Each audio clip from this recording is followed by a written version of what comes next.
السلام علیکم ورحمۃ اللہ وبرکاتہ۔ الحمدللہ کفا وسلام علی عبادہ الذین اصطفیٰ، اما بعد فاعوذ باللہ من الشیطان الرجیم، بسم اللہ الرحمن الرحیم۔ قانون شریعت کورس ہم کر رہے ہیں اور آج کا 11واں سبق ہے، تو انشاءاللہ ہم پڑھنے کی کوشش کرتے ہیں بلا کسی تاخیر۔ آج جو ہم سیکھیں گے وہ یہ ہے کہ انبیاء کے رتبے۔ انبیاء یہ نبی کی جمع ہے، سمجھے؟ تو انبیاء نبی کی جمع ہوا، تو انبیاء کے کیا رتبے ہیں، فضیلت کیا ہے، مقام کیا ہے، سمجھے؟ تو اس کو آج ہم انشاءاللہ تعالی پڑھنے کی کوشش کریں گے۔ کہتے ہیں بسم اللہ الرحمن الرحیم، سب سے پہلا انسان اور سب سے پہلا نبی۔ یعنی یاد رکھیں، یہ آج کے دور میں خاص طور پہ یہ ایک نظریہ پایا جاتا ہے کہ نظریہ ارتقاء، یعنی ایک مخلوق جو ہے، جاندار مخلوق، یہ کہاں سے، جیسے انسان کہاں سے آیا؟ تو جو لوگ علم الہی سے واقف نہیں ہیں، اللہ کے کلام سے واقف نہیں ہیں، یا اللہ تبارک و تعالیٰ کے پیغمبر کو نہیں مانتے ہیں، تو وہ لوگ یہ کہتے ہیں کہ بھائی سب سے پہلا انسان جو ہے آدم علیہ السلام نہیں ہے، وہ انسان کسی دوسرے مخلوق سے، سمجھے، وہ آیا ہے۔ جو کہنا چاہ رہے ہیں وہ آپ کو اچھی طریقے سے معلوم ہو گیا ہوگا کہ وہ انسان کو مطلب کس سے کنورٹ کرتے ہیں، کہ انسان جو ہے پہلے یہ تھا، اس کے بعد یہ انسان بن گیا۔ لیکن اس میں بہت سارا سوال پیدا ہوتا ہے، بہرکیف وہ ابھی ہمارا موضوع نہیں ہے۔ تو کہتے ہیں ہمارا جو نظریہ ہے، اسلامک نظریہ، یعنی ہم لوگ جو قرآن و حدیث پڑھتے ہیں، تو ہم لوگوں کا کیا نظریہ ہے کہ بھائی اس دھرتی پر، یعنی یہ جو زمین ہے، کرۂ ارض ہے، اس پر انسانوں کی آمد کب ہوئی، اور پھر سب سے پہلا، جیسے ہم دیکھتے ہیں کہ ہم اپنے باپ سے ہوئے، تو میرا باپ بھی اپنے باپ سے ہوئے ہوں گے، ان کے باپ سے ہوئے ہوں گے، تو اس طرح جب سلسلہ لے کر پیچھے جاتے جائیے گا تو ایک دن آئے گا کہ آپ یا غور و فکر ذرا سا بھی آپ کیجیے گا تو آپ کو یہ پتہ چلے گا، یار ہم جیسے آج پیدا ہوئے تو سب سے پہلے کون پیدا ہوا؟ ایک انسان ہوگا سب سے پہلے۔ تو پھر یاد رکھیے، ہم بولتے ہیں کہ سب سے پہلے حضرت آدم علیہ السلام پیدا ہوئے ہیں، وہی کہہ رہے ہیں کہ حضرت آدم علیہ السلام سب سے پہلے انسان ہیں، یعنی اس سے پہلے انسانوں کا وجود نہیں تھا، انسانوں کا وجود بھی نہیں تھا، انسان بھی نہیں تھے، یعنی پتہ چلا سب سے پہلا جو انسان ہے، آدمی ہیں، وہ آدم علیہ السلام ہیں، اور ہم سب ان کی اولاد ہے، اس لیے ہم سب کو آدمی کہا جاتا ہے، آدم سے آدمی کہا جاتا ہے، سمجھے؟ تو حضرت آدم علیہ السلام سب سے پہلے انسان ہیں، ان سے پہلے انسان کا وجود نہ تھا، سب آدمی انہی کی اولاد ہیں، یہی سب سے پہلے نبی ہیں۔ اللہ نے ان کو بے ماں باپ کے مٹی سے پیدا کیا، اپنا خلیفہ بنایا۔ تو یہ دیکھیے، ہر انسان جب پڑھے گا، سوچے گا، تو اس سے یہ بات سمجھ میں، اسے سوچنے پر یہ بات مجبور ہو جائے گا وہ کہ ٹھیک ہے، مان لیں آدم علیہ السلام سب سے پہلے انسان ہیں، ہمارا عقیدہ ہے، تو ہم تو ماں باپ سے پیدا ہوئے، تو آدم علیہ السلام کے ماں کا نام کیا ہے، باپ کا نام کیا ہے، یہ ذرا بتائیے۔ تو یہ یاد رکھیے گا ہمیشہ، اللہ تعالیٰ، ہمارا عقیدہ ہے ان اللہ علی کل شیء قدیر، اللہ ہر شے پر قادر ہے، اللہ ہر ممکن شے پر قادر ہے۔ تو یاد رکھیے، ماں باپ کے ذریعے اولاد جو ہے، یہ ہم دیکھ رہے ہیں، سمجھے؟ کہ ایک دنیا میں جو ہے نا، کوئی بھی انسان پیدا ہوتا ہے تو ماں باپ یعنی میل اور فیمیل کے ملاپ سے ہی مطلب اولاد یا آدمی پیدا ہوتا ہے۔ تو یاد رکھیے ہمیشہ، یہ ایک طریقہ ہے، سمجھے؟ لیکن اللہ اس کا محتاج نہیں ہے، یعنی ماں باپ کا اللہ تعالیٰ محتاج نہیں ہے، تو بغیر ماں باپ کے سب سے پہلے اللہ تعالیٰ نے آدم علیہ السلام کو پیدا کیا، سمجھے؟ مٹی سے اللہ تعالیٰ نے بنایا۔ قرآن کریم میں اللہ تعالیٰ نے فرمایا کہ ثم نفخت فیہ من روحی فقعوا لہ ساجدین، پھر وَلَقَدْ خَلَقْنَا الْإِنسَانَ مِن سُلَالَةٍ مِّن طِين وَلَقَدْ خَلَقْنَا الْإِنسَانَ، اس طرح کے بہت ساری آیتیں قرآن کریم میں ہیں کہ ہم نے انسان کو اس سے پیدا کیا، مٹی سے پیدا کیا، کھنکھناتی مٹی سے پیدا کیا۔ تو اس طرح انسان کی تخلیق کے بارے میں قرآن کریم میں بڑی وضاحت اور تفصیل کے ساتھ یہ بات آئی ہے۔ تو اللہ تعالیٰ نے انسان یعنی آدم علیہ السلام کو سب سے پہلے مٹی سے پیدا کیا اور اپنا خلیفہ بنایا، یعنی پتہ چلا کہ انسان کی ابتدا جو ہے نا، ابتدا جو ہوئی ہے وہ آدم علیہ السلام سے ہوئی ہے، اور خود آدم علیہ السلام کو اللہ تعالیٰ نے اپنا سب سے پہلا خلیفہ بنایا۔ تمام چیزوں اور ان کے نام، یعنی تمام چیزوں اور ان کے نام کا علم دیا، یعنی آدم علیہ السلام کو پیدا کیا، تمام چیزیں، جتنی بھی چیزیں ہیں، علماء فرماتے ہیں یہاں تک کہ چمچ اور پیالی تک کا نام جو ہے آدم علیہ السلام کو سکھا دیا گیا۔ پھر فرشتوں کو حکم دیا کہ آدم کو سجدہ کرو، سب نے سجدہ کیا سوا شیطان کے کہ اس نے انکار کیا اور ہمیشہ کے لیے ملعون و مردود ہوا، یعنی سب نے سجدہ کیا۔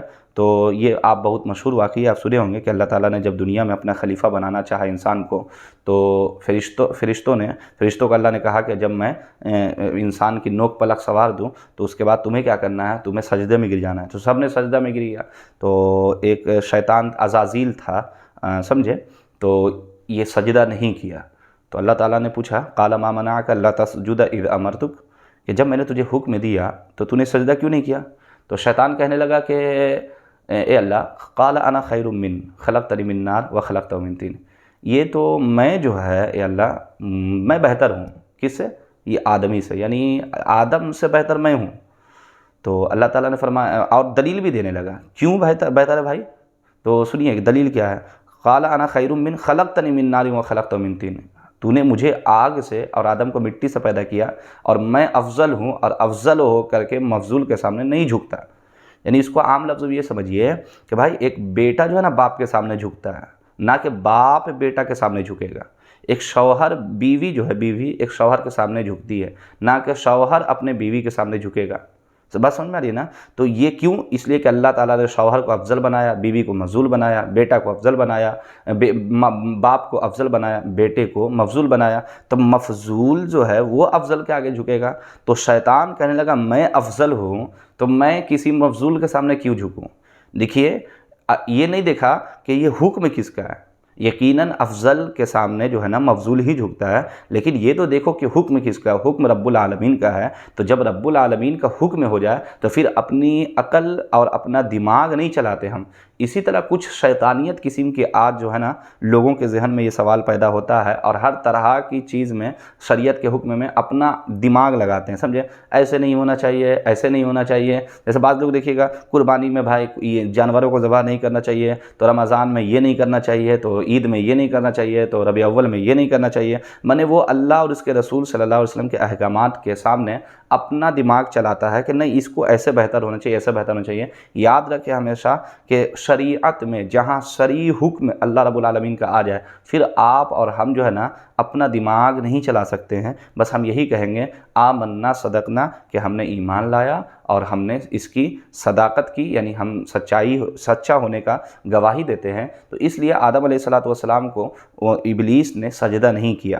اب قرآن کریم میں دوسری جگہ اللہ تعالیٰ نے فرمایا کہ ابلیس نے سجدہ نہیں کیا، کان من الجن، اور وہ جنوں میں سے تھا۔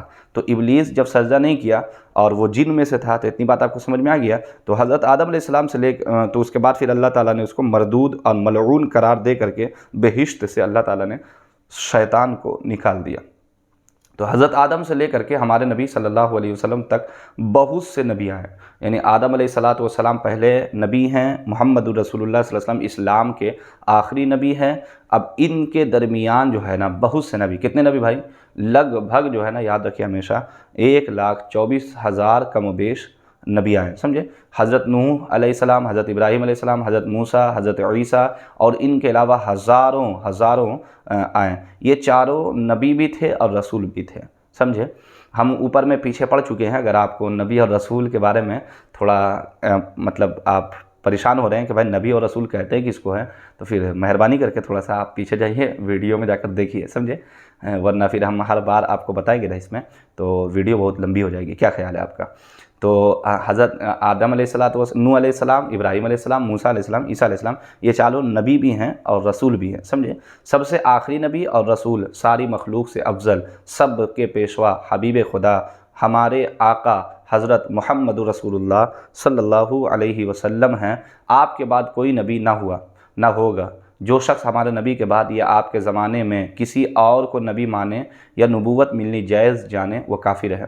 یعنی یہاں پر ایک عقیدہ ہمیں پتہ چل گیا کہ بھائی اللہ کے رسول علیہ السلام بھی نبی ہیں، رسول ہیں، اور سب سے افضل ہیں، سب سے افضل نبی اور رسول ہیں۔ اور نبی علیہ السلام کے بعد یا آپ کے زمانے میں کسی کو اب جو ہے نا ہم نبی مان لیں یا نبوت کو ملنا جائز جانیں، تو یاد رکھیے ایسا بندہ کافر ہو جاتا ہے۔ اللہ کے رسول علیہ السلام اس معاملے میں ہمیں رہنمائی فرماتے ہیں کہ اللہ کے رسول صلی اللہ علیہ وسلم نے ارشاد فرمایا کہ میرے بعد 30 دجال ہوں گے، دجالون کذابون، 30 ایسے جھوٹے لوگ ہوں گے جو نبوت کا دعویٰ کریں گے۔ لہٰذا ہم دیکھتے ہیں کہ ہمارے زمانے میں 100 سال سے پہلے، سمجھے، ایک شخص تھا مرزا غلام احمد قادیانی ملعون، جنہوں نے جس نے نبوت کا دعویٰ کیا تھا، تو خیر اللہ تعالیٰ نے اس کو ذلیل کر دیا۔ تو اس لیے میرے دوستو 30 ایسے لوگ آئیں گے دنیا میں جو نبوت کا دعویٰ کرے گا، حالانکہ نبوت تو ختم ہو چکا ہے۔ ما کان محمد ابا احد من رجالکم